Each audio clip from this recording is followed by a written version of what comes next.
तो दोस्तों, आज नवरात्रि का तीसरा दिन है। नवरात्र के तीसरे दिन माता चंद्रघंटा की पूजा अर्चना की जाती है।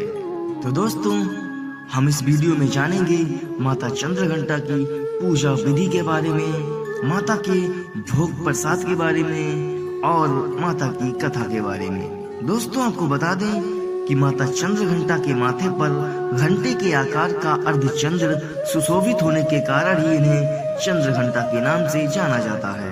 माता चंद्रघंटा, जिनका वाहन सिंह है, जिनके 10 हाथों में से 4 दाहिने हाथों में कमल का फूल, धनुष, जपमाला और तीर है और 5वां हाथ अभय मुद्रा में रहता है, जबकि 4 बाएं हाथों में त्रिशूल, गदा, कमंडल और तलवार है और 5वां हाथ वरद मुद्रा में रहता है। उनका स्वरूप भक्तों के लिए बड़ा ही कल्याणकारी है। ये सदैव अपने भक्तों की रक्षा के लिए तैयार रहती हैं। इनके घंटे की ध्वनि के आगे बड़े से बड़ा शत्रु भी टिक नहीं पाता है। लिहाजा देवी चंद्रघंटा हर परिस्थिति में सभी तरह के कष्टों से छुटकारा दिलाने में सहायक हैं। दोस्तों, नवरात्रि के तीसरे दिन माता चंद्रघंटा के मंत्र का जाप किया जाए तो सभी परेशानियों के साथ ही शुक्र ग्रह से संबंधित परेशानियों से भी छुटकारा मिल जाता है, क्योंकि शुक्र ग्रह पर भी माँ चंद्रघंटा का आधिपत्य रहता है। इसलिए आज आपको माता चंद्रघंटा के मंत्र का जाप अवश्य करना चाहिए। तो दोस्तों, बात करें माता चंद्रघंटा के मंत्र के बारे में, तो इनका मंत्र है पिंडज प्रवरारूढ़ा चंडकोपास्त्र कैर्युता प्रसादम तनुते मह्यम चंद्रघंटेति विश्रुता। दोस्तों, इस मंत्र का 11 बार जाप करने से आपको शुक्र से संबंधित परेशानियों से छुटकारा मिल जाएगा। इसके आगे दोस्तों, अगर बात करें माता चंद्रघंटा के भोग के बारे में, तो दोस्तों कन्याओं को खीर, हलवा या स्वादिष्ट मिठाई भेंट करने से माता अत्यंत प्रसन्न होती हैं। आज माता चंद्रघंटा को प्रसाद के रूप में गाय के दूध से बनी खीर का भोग लगाने से जातक को सभी विघ्न बाधाओं से मुक्ति मिलती है। चलिए दोस्तों, बताते हैं माता चंद्रघंटा की पूजन विधि के बारे में।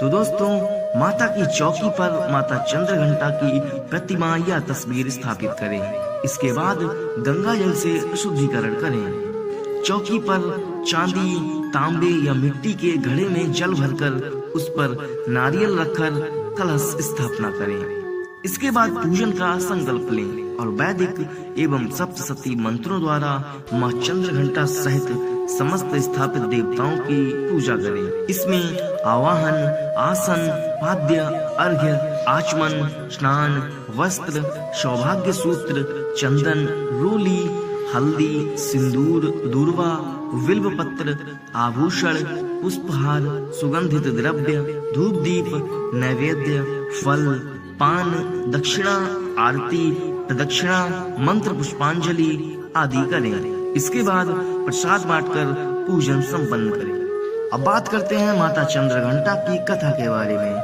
तो दोस्तों, तृतीयम चंद्रघंटेति अर्थात माँ दुर्गा का तीसरा स्वरूप माँ चंद्रघंटा का है और नवरात्र के तीसरे दिन माता चंद्रघंटा की कथा पढ़नी चाहिए।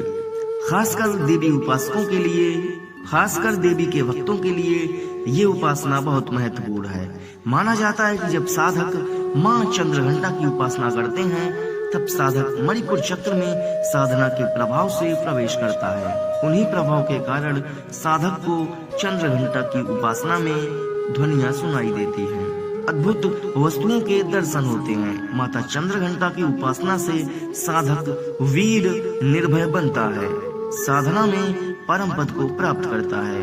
अगर कोई मनुष्य बहुत क्रोध करता है तो वो माता चंद्रघंटा की उपासना से क्रोध मुक्त हो जाता है। दैत्यों के विनाश के लिए माता चंद्रघंटा अवतरित हुई हैं, जो हर प्रकार के असुरों का विनाश करके देवताओं को अपना स्थान और भाग दिलाती हैं, भक्तों को वांछित फल देती हैं। माँ चंद्रघंटा का मार्कंडेय पुराण स्थित दुर्गा सप्तशती में कई जगह उल्लेख मिलता है।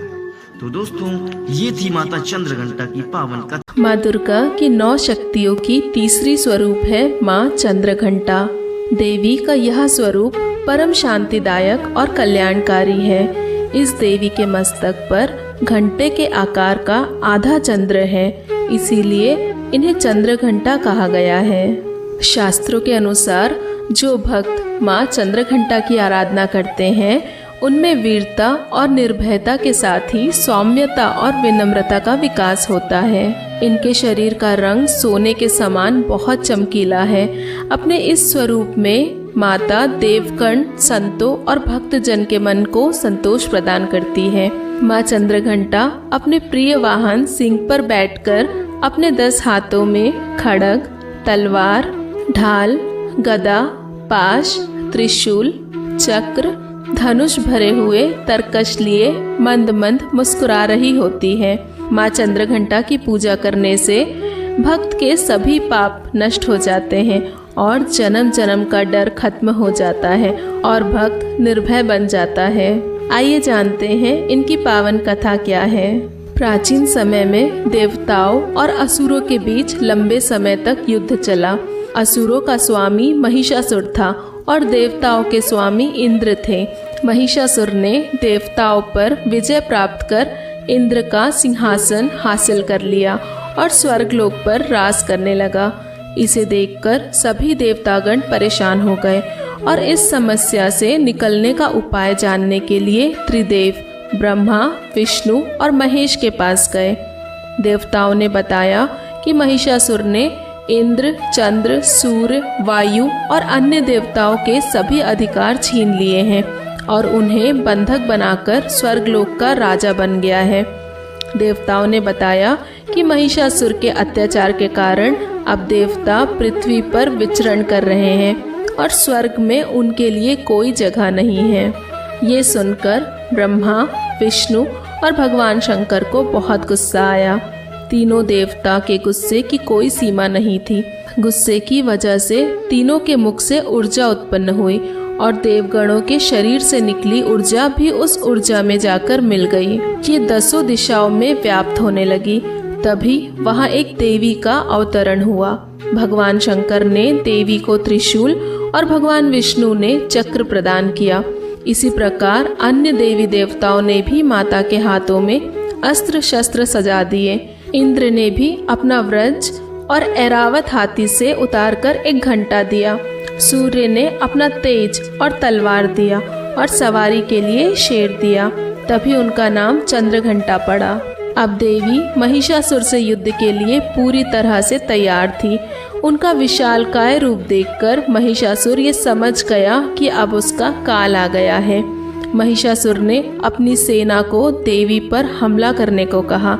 अन्य दैत्य और दानवों के दल भी युद्ध में कूद पड़े, लेकिन देवी ने एक ही झटके में दानवों का संहार कर दिया। इस युद्ध में महिषासुर तो मारा ही गया, साथ में अन्य बड़े दानव और राक्षसों का भी संहार हो गया। इस तरह माँ ने सभी देवताओं को असुरों से मुक्ति दिलाई। तो ये थी माता चंद्रघंटा से जुड़ी कहानी। उम्मीद करती हूँ आपको ये वीडियो बहुत पसंद आया होगा।